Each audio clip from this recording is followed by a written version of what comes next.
ETF index mutual funds నేర్చుకుని stock మార్కెట్లో రాణించాలనుకుంటున్నారా? వెంటనే ఈ నెంబర్కి కాల్ చేయండి.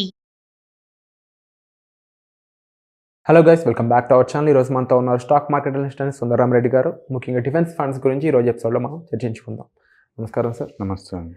ఒకే నెలలో దాదాపుగా 5% వరకు ఫాల్ అనేది కనిపిస్తుంది డిఫెన్స్ మ్యూచువల్ ఫండ్స్లో.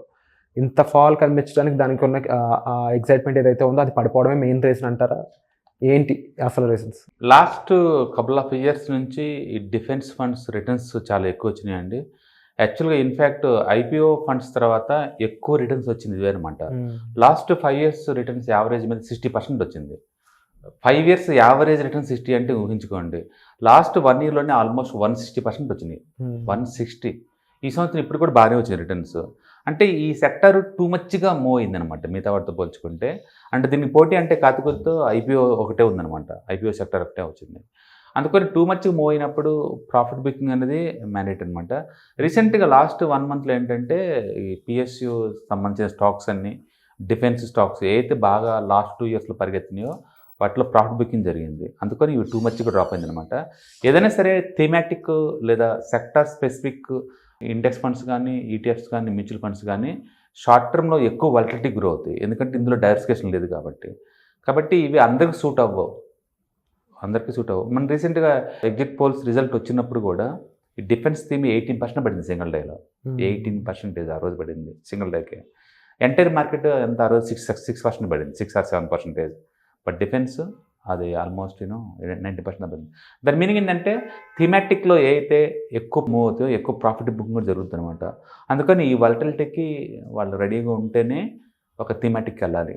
అందుకని లాంగ్ టర్మ్ పాయింట్ ఆఫ్ ఎప్పుడు కూడా మీరు ఫుల్లీ డైవర్సిఫైడ్ ఉన్న థీమ్ తీసుకోవటం బెటరు. ఇలా థీమాటిక్ తీసుకున్నప్పుడు కొంచెం ట్రాక్ చేసుకుంటూ ఉంటాం కంపల్సరీ. ఇలాంటప్పుడు వాలటిలిటీ కంపల్సరీ. సపోజ్ ఇప్పుడు మనం బ్యాంక్ నిఫ్టీ ఉన్నాం అనుకోండి, ఆర్బీఐ మీటింగ్స్ వచ్చిందంటే వాళ్ళు మేజర్ డిసిషన్ ఏదైనా తీసుకున్నప్పుడు ఎఫెక్ట్ అవుతూ ఉంటాయి అంతకంత. అట్లా ఇది కూడా ఇప్పుడు ఏంటంటే రీసెంట్గా 2-3 ఇండెక్స్ ఫండ్స్ వచ్చినాయి డిఫెన్స్ వాళ్ళే.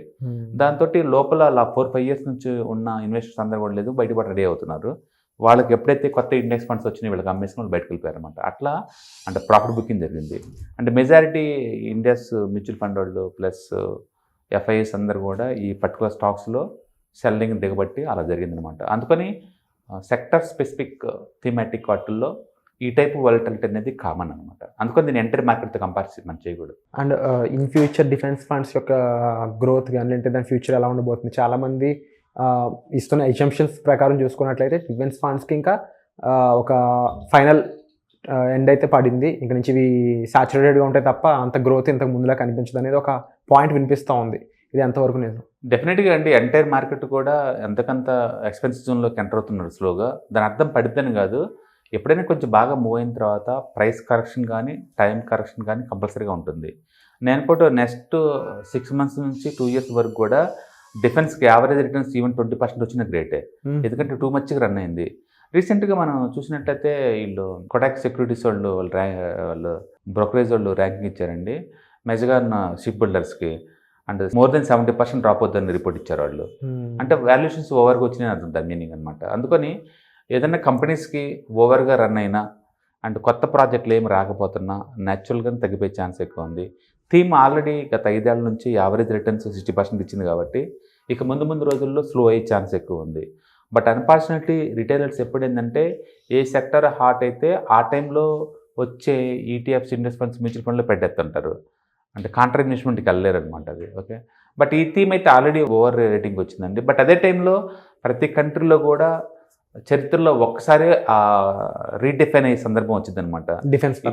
డిఫెన్స్ అయినా ఏదైనా అలాంటి ఫండ్స్ అనమాట. ఎందుకంటే గవర్నమెంట్ ఆఫ్ ఇండియా వాళ్ళు లోకలైజేషన్ చేస్తున్నారు కాబట్టి డిఫెన్స్ బడ్జెట్ ఆల్మోస్ట్ 6 లక్షల కోట్లు కాబట్టి అవన్నీ మెజారిటీ అమౌంట్ లోకలైజ్డ్ ఇండస్ట్రీకి ఎత్తున్నారు కాబట్టి అది ఒక్కసారి ఎకానమీలో సర్దుబాటు అయ్యే సంఘటన అనమాట. అందుకని ముందు రోజుల్లో కూడా జీవితకాలం ఈ టైప్ రిటర్న్స్ మనం ఎక్స్పెక్ట్ చేయలేదు 60-70లో. కాబట్టి ఉన్నోళ్ళు ఎంతకంత ప్రాఫిట్ బుక్ చేసుకోవటం బెటర్ థీమాటిక్లో. అండ్ డిఫెన్స్లో అయితే అది సాచురేషన్కి వచ్చేసింది. ఈ యావరేజ్ రిటర్న్స్కి వచ్చే ఛాన్స్ ఎక్కువ ఉంది. ఇంత ముందులో మనం 60-70 ఎక్స్పెక్ట్ చేయలేము. సో ఇంకా ముందు ఒక యావరేజ్గా 20% వచ్చినా కూడా గ్రేటే అంటున్నారు కదా. అండ్ ముఖ్యంగా అంటే మన ఇండియాలో చూసుకున్నట్లయితే డిఫెన్స్ పరంగా చాలా విషయాలు చాలా మార్పులు గురవుతూ ఉన్నాయి. అంటే కేవలం ఆర్మీ అనే విషయంలోనే కాదు, ఓవరాల్గా వాటికి ఖర్చు పెట్టే ఏదైతే స్పెండింగ్స్ ఉంటాయో ఓవరాల్ వాటన్నిటికీ దాన్ని రిప్రజెంట్ చేస్తున్న కంపెనీస్కి ఫ్యూచర్ అనేది తక్కువే కనిపిస్తుంది. వై బికాజ్ మనం ఒక గ్లోబల్ వరల్డ్లోకి ట్రావెల్ చేయబోతున్నాము. సో అక్కడికి వెళ్ళే కొద్దీ ఉండే మార్పులు కానీ చాలా రెవల్యూషనరీగా ఉండబోతున్నాయి. ఇలాంటి థిమాటిక్ అనేది ఉండకపోవచ్చు అనే వార్త కూడా వినిపిస్తుంది. ఇది నిజమా? బేసికల్గా డిఫెన్స్ కంపెనీస్కి ఆర్డర్స్ అంత ఈజీగా రావండి. అది గవర్నమెంట్ దగ్గర నుంచి రావాలి, లేదా వేరే కంట్రీ దగ్గర నుంచి రావాలి. అవి 1 day 2 days అయ్యేది కాదు. అందుకని FMGC లాగా రోడ్డు పక్కన పెట్టుకొని అమ్మటం కుదరదు దానికి. అందుకని ఏదైనా గవర్నమెంట్ నుంచే ఆర్డర్ రావాలి, లేదా అబ్రాడ్ నుంచి ఏదైనా అక్కడి నుంచే గవర్నమెంట్ కంపెనీసే ఉంటాయి కదా. అందుకని చాలా లెంతీ ప్రాసెస్ అదంతా. మోస్ట్ కరప్టెడ్ కంట్రీస్ కూడా మెజారిటీ డిఫెన్స్ కంపెనీస్ అన్నీ కూడా. అందుకని ఇప్పుడున్న వాల్యుయేషన్స్కి జస్టిఫికేషన్ ఉంటుంది అంటే అంత ఈజీ ఏం కాదు. కాకపోతే వన్ కైండ్ సర్దుబాటు కాబట్టి గవర్నమెంట్ దగ్గర నుంచి బాగా ఆర్డర్లు వస్తున్నాయి కాబట్టి అవి ర్యాపిడ్గా మూవ్ అయినాయి. అండ్ హార్డ్లీ 20 కంపెనీస్ కూడా లేవు ఇండియాలో డిఫెన్స్ ఫోకస్ చేసే కంపెనీస్. గత 5 ఏళ్ళ నుంచి బాగా రిటర్న్స్ వచ్చినాయి కాబట్టి ఇక ముందు రోజుల్లో ఆ రిటర్న్స్ కానీ ఆ టైప్ కానీ ఉండదన్నమాట. ఇప్పుడు కొత్త ప్రాజెక్టులు వీళ్ళకి 28, 29 నుంచి బిగిన్ అవుతాయి. అవి ఇంతగా వచ్చే ఛాన్స్ తక్కువ. అందుకని ఇప్పుడుదాకా కంపెనీ సైజులు చిన్నవి కాబట్టి గవర్నమెంట్ ఇచ్చే ప్రాజెక్టులు పెద్దవి కాబట్టి అది వర్త్. ఇప్పుడు కంపెనీ సైజులు పెరిగిపోయినాయి అండ్ గవర్నమెంట్ ఇచ్చే వర్త్ పెరగలేదు కాబట్టి రిటర్న్స్ వాటిని ఎక్స్పెక్ట్ చేయలేము. అంత భారీ రిటర్న్స్ ఎక్స్పెక్ట్ చేయలేము. కాబట్టి అన్ని డిఫెన్స్ స్టాక్స్ కూడా ఒక సాచురేషన్ పాయింట్కి వచ్చినాయి. మీరు ఒక 15-20% కైండ్ ఆఫ్ ఎక్స్పెక్టేషన్తో ఉంచుకోండి తప్ప 60-70 పాత రిటర్న్స్ వస్తాయంటే మాత్రం ఇక్కడి నుంచి రావు. Okay sir. Moreover entire market కూడా లాస్ట్ ఇయర్ బాగా వచ్చిన రిటర్న్స్ ఈ సంవత్సరం బాగానే వచ్చినాయి. చాలా రేర్ హిస్టరీలో కానీ చూసుకుంటే ఇలా 2 years కంటిన్యూస్గా మంచి రిటర్న్స్ రావడం అనేది. అందుకని ఓవరాల్ మార్కెట్ కూడా రిటర్న్స్ వైజ్ బాగా వచ్చినాయి కాబట్టి ముందు నెక్స్ట్ 1 year అంత ఎక్కువ ఎక్స్పెక్ట్ చేయబాకండి. అండ్ టైం కరెక్షన్ వచ్చే ఛాన్స్ ఎక్కువ ఉంది. అండ్ డిఫెన్స్ ఫండ్స్ యొక్క ఫ్యూచర్ అండ్ కరెంట్ సినారియో మాకు ఎక్స్ప్లెయిన్ చేసినందుకు థ్యాంక్ యూ సో మచ్.